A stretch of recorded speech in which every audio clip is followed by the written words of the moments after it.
Размер кирпичика 14 на 7 сантиметров. Закругляем углы. Клеим кирпичики на клей титан.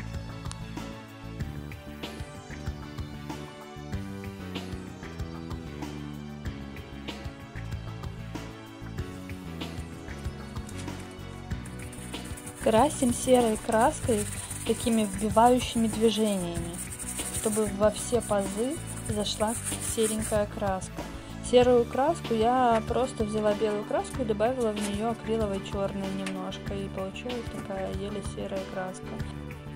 После высыхания серой краски, где-то 2 суток, я взяла белую акриловую краску и губку простую, и вбивающими движениями покрывала верхнюю часть нашего камина.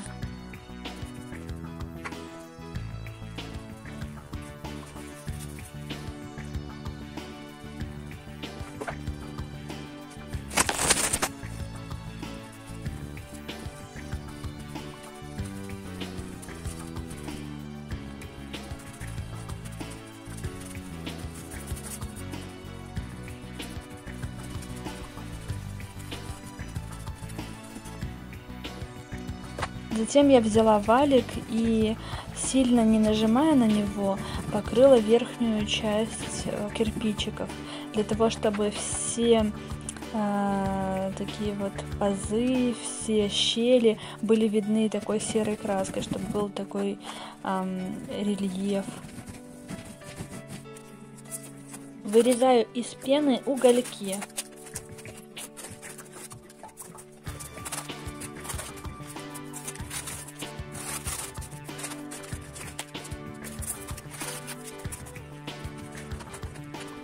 Прорисовываю, как будут расположены наши угли.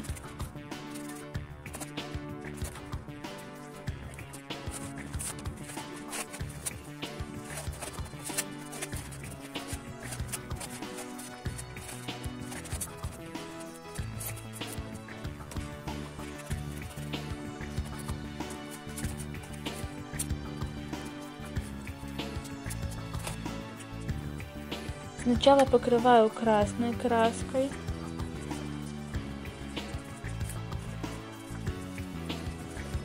затем черной краской, но не заходя в эти щели.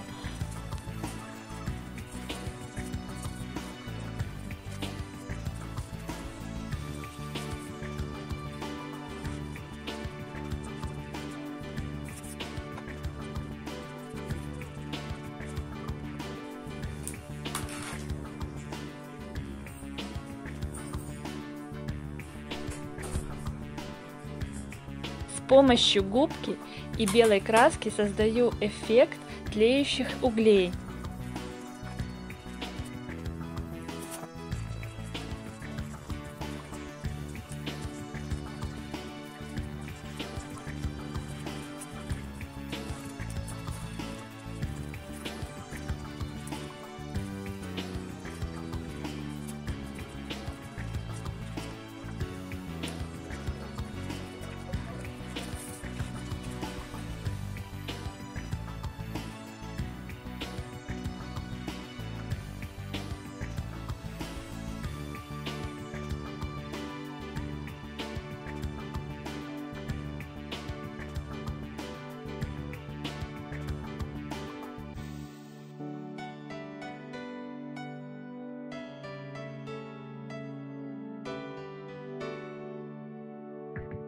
Вырезаем отверстие, через которое будет проходить пар.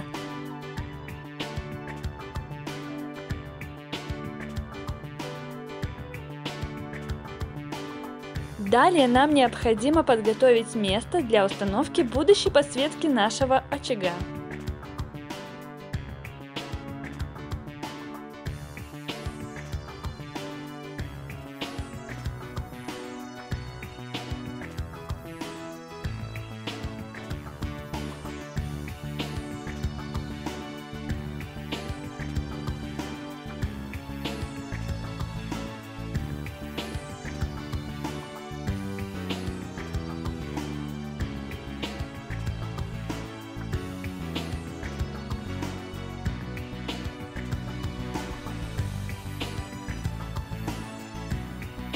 Затем берем кусок пеноплекса толщиной на 10 мм меньше, чем основание очага, в данном случае 20 мм, на котором из светодиодной ленты устанавливаем подсветку.